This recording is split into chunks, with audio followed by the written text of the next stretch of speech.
नमस्कार, हमारा नाम है समरीन और आपने देखना शुरू कर दिया है लाइव सिटीज।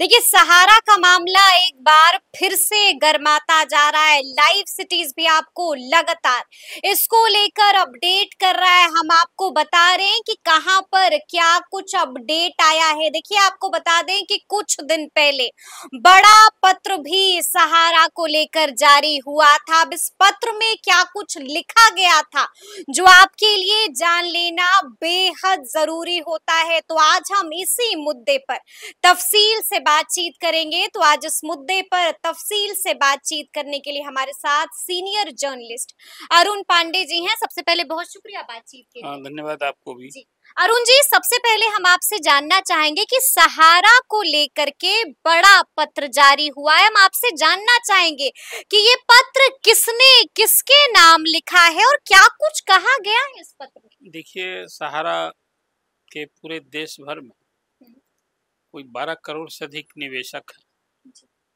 और सहारा कंपनी तो एक तरह से कहिए बैठ गई इसलिए कि ठप पड़ गई। हम बैठ गया इसलिए कहते हैं उसको, बैठ गई इसलिए कि सहारा के जो ये 12 करोड़ से अधिक निवेशक थे, छोटे बड़े मध्यम सभी, छोटी छोटी कमाई से लेकर लाखों में भी निवेश करने वाले लोग, और कोई सहारा से जुड़े बड़े अधिकारी की बात करें जो अनऑफिशियल ही बताया कि वो 80,000 करोड़ रुपया मूलधन चार जो ऐसी कंपनी जो कोऑपरेटिव सोसाइटी के थ्रू बना करके लोग निवेश कर रहे थे उनके फंसे हैं। और अब उनको लेकर के मामला सेबी में मामला गया, सुप्रीम कोर्ट तक मामला गया और अब सभी की निगाहें सुप्रीम कोर्ट पर। अभी जो पत्र के अलावे हम जो अद्यतन एक स्थिति की जानकारी मैं देना समझता हूँ निवेशकों के लिए जो घर बैठे निराश हो गए हैं, क्या होगा, उनका पैसा डूब गया, अब नहीं मिलेगा। इस संदर्भ में एक आपने जो चिट्ठी की चर्चा की कि एक जिला के जिलाधिकारी ने, सरकार ने कभी वो समीक्षा बैठक होती है ना जी त्रैमासिक जो, तो उसमें सहारा में भी जो एक तरह से चिटफंड कंपनी के रूप में न हुआ, तो जिन लोगों ने निवेशकों ने जिलों में जमा किया था तो सभी लोगों को कहा कि नहीं, एक तो गवर्नमेंट ऑफ इंडिया में जो मिनिस्ट्री ऑफ कोऑपरेशन है जी तो उसने एक सहारा रिफंड पोर्टल बनाया और उसमें शुरू में ये कार्रवाई हुई। अमित शाह जी जो गृह मंत्री हैं और सहकारिता मंत्री भी हैं, उन्होंने भरोसा दिलाया कि सहारा के निवेशकों को हम पैसा लौटाएंगे। इस दिशा में पहल के लिए सेबी के यहाँ जो सहारा ने 26,000 करोड़ रुपया जमा किया था, उसे 5,000 करोड़ रुपए सेबी ने मिनिस्ट्री ऑफ कोऑपरेटिव को दिया कि भाई आप कीजिए। उसी में एक पोर्टल बनाया गया, वो 5,000 करोड़ रुपए जो निवेशक के लिए हुआ कि आप दावा कीजिए, तो उसी के लिए वो पोर्टल बना। अब वो पोर्टल बना तो आपसे कहा कि 12 करोड़ निवेशक हैं, लोगों ने उसमें कहा कि 10,000 रुपया तक हम अभी लौटाएंगे। तो छोटे बड़े जो निवेशक आपने कहा उसमें 10,000 तक जो निवेश करता था ना, सहारा का सब काम होता था ब्रांच लेवल पर कैश में कि 10,000 आपको जमा करना है, तो फॉर्म में आप जमा किए और फिर उसके बाद वो जो उसका लोक लुभावन योजना हुई कि इतना साल में ये हो जाएगा, आपको दूना हो जाएगा, 1.5 गुना हो जाएगा, तो उसके हिसाब से जब मैच्योर होता था तो 20,000 से अधिक होता था ना, तो उसमें 20,000 से कम मतलब 19,999 आपको कैश दे दिया। अब बाकी जो राशि थी ना, फिर उसको इन्वेस्ट कर दिया किसी स्कीम। ये चलता था और ये चलते चलते वो जो आपने कहा कि एक एक व्यक्ति जो है, मान लिया हमको 1 लाख रुपया निवेश किए सहारा में, तो हमने ये 10 को फॉर्म वो जमा कर दिया, सब कैश में जमा कर दिया। उसमें एजेंट को भी फायदा, एजेंट के ऊपर वाले वो चेन में सबको कमीशन मिलता था और निवेशक को था कि भैया ये तो हम जो पैसा जोड़ करके जमा किए हैं तो ये तो हमको सूद इतना मिल जाएगा। इस लोक लुभावन योजना हुआ कुछ नहीं उसी में कुछ नहीं, लेकिन इसको लेकर एक बड़ा पत्र जरा सा सुन लीजिए ना, यही मैं इसलिए अभी अद्यतन कह रहा हूँ आपसे कि सहारा ने अभी रिसेंट पास्ट में इसी महीने 13 अगस्त से फिर पोर्टल में रीसबमिशन के लिए खोला और कहा कि भाई आप लोग जो 5 लाख तक जिसका डिपॉजिट है मूलधन, ऐसे लोग आप लोग क्लेम कीजिए। इसलिए आपको बढ़ा दिया है, जिसका जिक्र आपने बीते वीडियो में किया था हमने, लेकिन उसमें कुछ और आज गहराई से मैंने उसमें छानबीन की, लोगों से बात की और ऐसे भी एजेंट्स जिन लोगों ने 4 करोड़, 5 करोड़, 10 करोड़ तक लोगों का जमा कराया है। उनके खुद के भी 10-20 लाख रुपया है वहाँ। ऐसे लोगों से मैंने बात की, मैंने सब पीड़ित भुक्तभोगी लोग। तो बताया कि देखिए अभी जो पोर्टल खुला है उसमें 50,000 से अधिक का यदि आपका क्लेम है ना तो वो मानता है पैन कार्ड।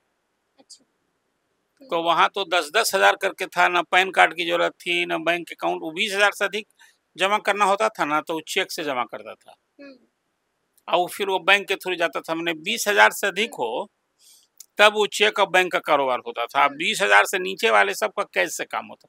कैश जमा कीजिए और जब मैच्योर हो जाएगा 20,000 से कम है तो कैश ले जाइए। ये कारोबार चल रहा था। अभी जब सारा चीज फंस गया तो अभी पोर्टल पर जो हुआ है तो ऑनलाइन करना है, तो उसमें मांगता है सब अपना। तो आप बता दिए कि भाई हमारा ये फॉर्म नंबर ये है, अपना डिटेल सब दे दिए। अब वो पैन कार्ड मांग रहा है। तो पैन कार्ड मांग रहा है तो 50,000 से अधिक वालों को अब पैन कार्ड देना है। कि जिस समय निवेश का मामला चलता था उसमें पैन कार्ड था नहीं। अब वो पैन कार्ड मांग रहा है, किसके लिए मैच करेगा? अभी वो जो पैन कार्ड मांग रहा है ना, सबमिट भी कर रहे हैं लोग तो उसका किसी को अभी तक रिस्पॉन्ड नहीं मिला है। अच्छा, पैन कार्ड सबमिट भी कर रहे हैं तो रिस्पॉन्ड नहीं मिला है। आप बहुत रिजेक्ट हो जा रहा है। हाँ, ये अभी रिजेक्ट, बहुत सारे लोगों को रिजेक्ट नहीं हुआ। उस रिजेक्ट कहाँ हुआ है कि हमने दिया कि भाई हमारे पास ही पॉलिसी होल्डर है, हमारा ये फॉर्म नंबर ही था। तो बहुत लोगों को दे रहा है कि मैच नहीं हुआ। 3 महीने के बाद आता है कि आपका ये मैच नहीं हो रहा तो रिजेक्ट हो गया। मैच नहीं हो रहा है। ये बात मैं कह रहा हूँ, आम निवेशक किस हद तक परेशान है। तो अभी 5 लाख तक का जो रिसबमिशन का अभियान चला है, इसकी तो स्थिति ये है। बिल्कुल बिल्कुल जी। रही बात, मैंने देखा कि मधुबनी के डीएम ने जी हाँ। एक चिट्ठी जारी की और उस चिट्ठी में उल्लेख है कि पिछले दिनों बिहार सरकार में राज्य स्तर पर एक समीक्षात्मक बैठक हुई थी और उसमें हुआ कि निवेशक जो सहारा के जो निवेशक हैं जो परेशान हैं, हम लोग के यहाँ भी शिकायत आती है, तो आप जो पोर्टल है उसमें लोगों को चैनलाइज कीजिए, लोगों को अपडेट कीजिए, उनको जागरूक कीजिए कि आप इस पोर्टल में, सरकार के पास तो कुछ करेगी नहीं, राज्य सरकार के पास कुछ नहीं है, तो सारा डिटेल सब तो सेबी के पास। बिहार सरकार ने बड़ी पहल की है, बड़ा पहल जारी किया जाए, वही तो मैंने आपसे बताया। वो कहा कि जो पोर्टल है तो पोर्टल में कैसे अप्लाई करेंगे, क्या जमा करना है, जो सब सरकार के अधीन जा करके। बहुत सारे लोग रोते ना हैं कि हम तो लूट गए, हमारे पास कुछ नहीं। ऐसे निवेशकों के लिए वो चिट्ठी है डिस्ट्रिक्ट मजिस्ट्रेट की, ये गुड न्यूज है बिहार सरकार की ये चिट्ठी निवेशकों। ये तो हम आप भी कह रहे हैं कि पोर्टल पर अप्लाई कीजिए, उसमें कोई देखिए इससे इतनी बड़ी उम्मीद मत जगा दीजिए कि वो चिट्ठी से कोई राज्य सरकार पैसा थोड़ी। यही तो मैंने कहा था आपसे पिछली चर्चा में, मैंने ये बात कही थी कि देखिए सहारा के जो निवेशक हैं, अभी एक बात और 2, 3, 4 इसी सितंबर महीने को सबकी निगाह सुप्रीम कोर्ट पर टिकी है।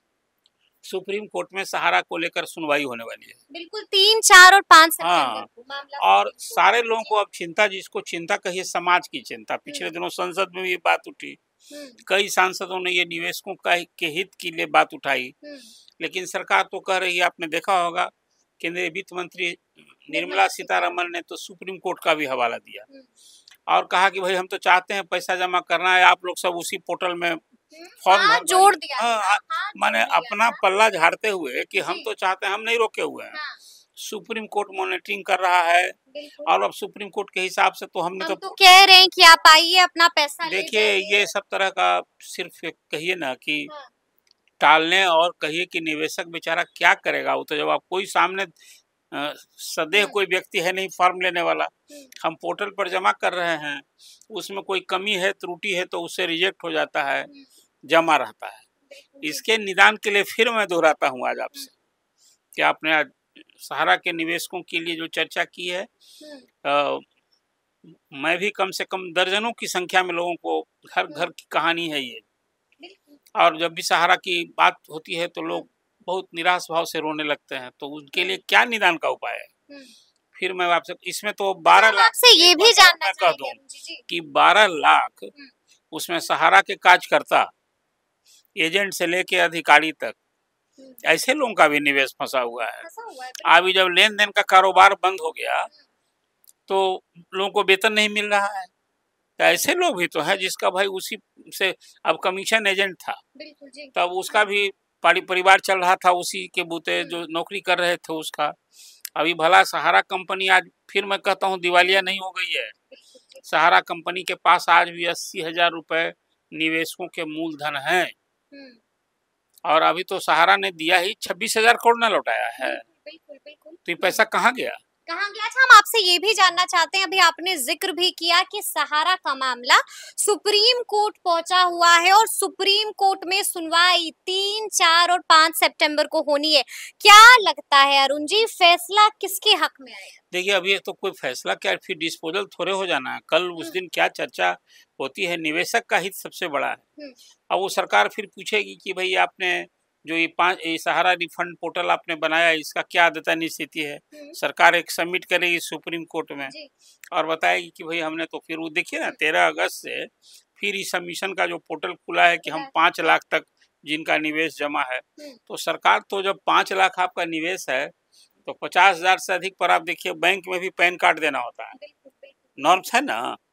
50,000 से अधिक हो तो आपको बैंक में भी देना पड़ेगा। अभी आप सहारा से पैसा निकालना चाह रहे हैं कि हमारा पैसा जमा है 50,000 से अधिक, तो 5 लाख का किया है, तो उसमें वो मांग रहा है कि भाई आप पैन कार्ड दीजिए।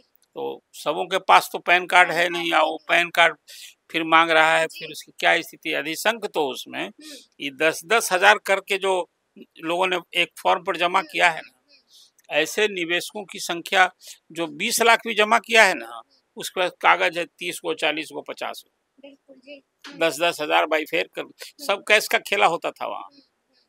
और 20,000 से अधिक हुआ तो मैंने आपसे बताया कि तब चेक के थ्रू होता था, तब ना वो बैंक में जाता था। अरुण जी, आपको क्या लगता है, क्या निवेशकों को उनका पैसा वापस मिलेगा? क्या उम्मीद की किरण जली है कहीं पर?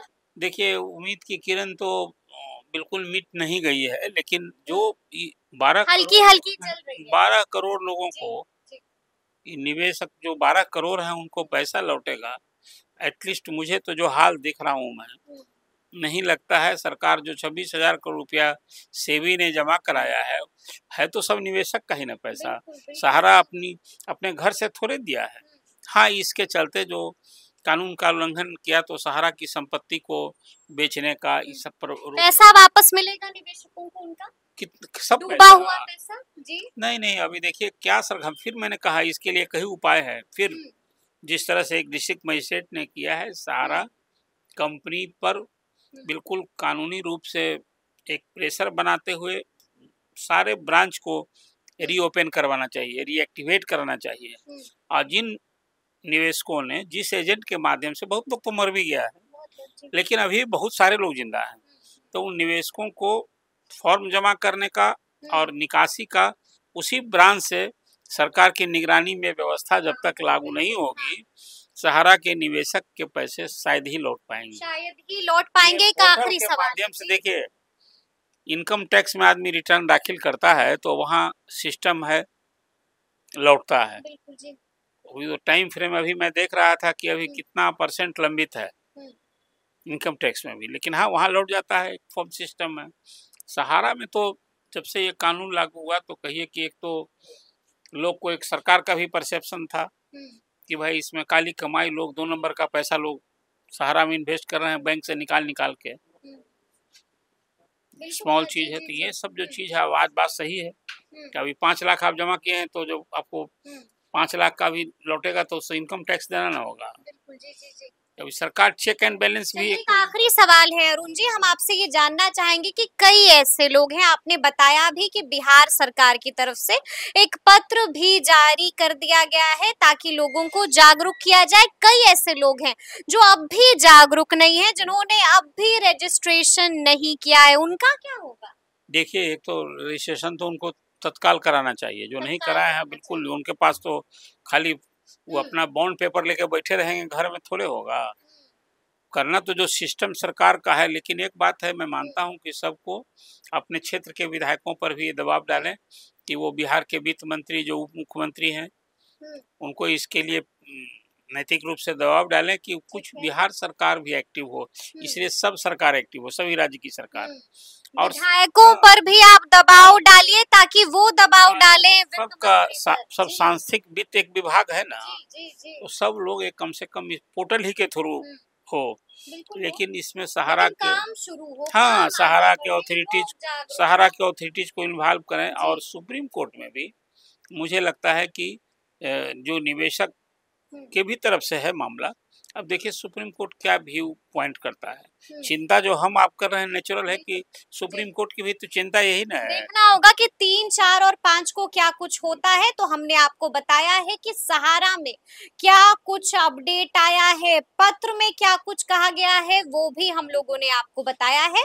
तो फिर ये पूरी बातचीत आपको कैसी लगी है, कमेंट करके हमें जरूर बताइएगा।